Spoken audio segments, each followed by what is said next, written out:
tell you also, something that keeps me up at night is when I look around the country and I see the issues that are happening with these mass shootings, where people just walk into the building and shoot the place up. That keeps me up at night. And that is part of the reason why the mayor has authorized us to move forward with what we're calling our safer access system. And folks know it as a door locking camera system.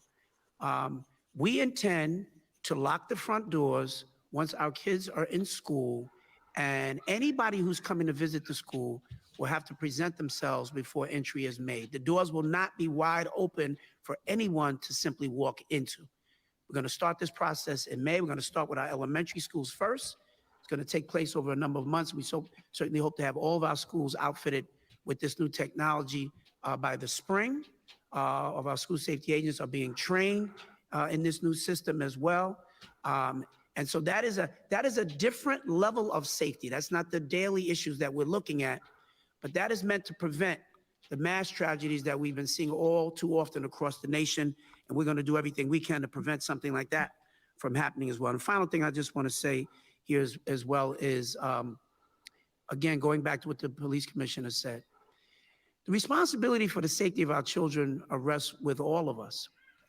It is not just the chancellor's responsibility. It's not just the mayor's responsibility. It is not just the police commissioner's responsibility. And I say this at town hall forums all across the city. Parents who say to me all the time, we want to be more involved, we want to be more engaged. This is a way you can be engaged. We want you to be at the schools. We want you to be involved with your principals. And we want you to show up and be present and be an extra set of eyes and ears. Together, if we're all working together, that's how we not only ensure that kids are safe, but we help them to also feel safe. And that's what our obligation is, and that's what we're working toward. Thank you. Thank you, Chancellor.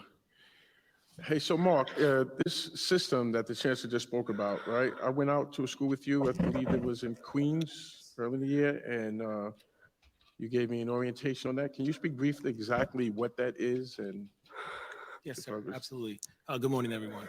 So this system, it just like the Chancellor just shared, the safer access system will give the school safety agent the ability to do access control right from the main desk. It will allow visitors to be seen and communicate directly with the school safety agent before the school safety agent grants access. This is not a system that we're employing to keep our parents out of our building. This is a system that we're employing to keep anybody with ill intentions from accessing our school buildings. It'll give the school safety agent the ability right there from the desk to see through a two-way camera system and communicate through a communication system as well, buzz the visitor in once they've confirmed their meeting or their business at the school.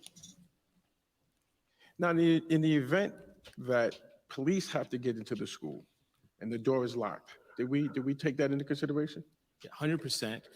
We took a very comprehensive look at the different systems that were out there before choosing a system that will allow for us to answer the question of when and if something happens in our school, how our first responders will have direct access. So this particular system has the ability to give our officers access by using a code that will be provided to all of our precincts that will give police officers direct contact or access to our schools.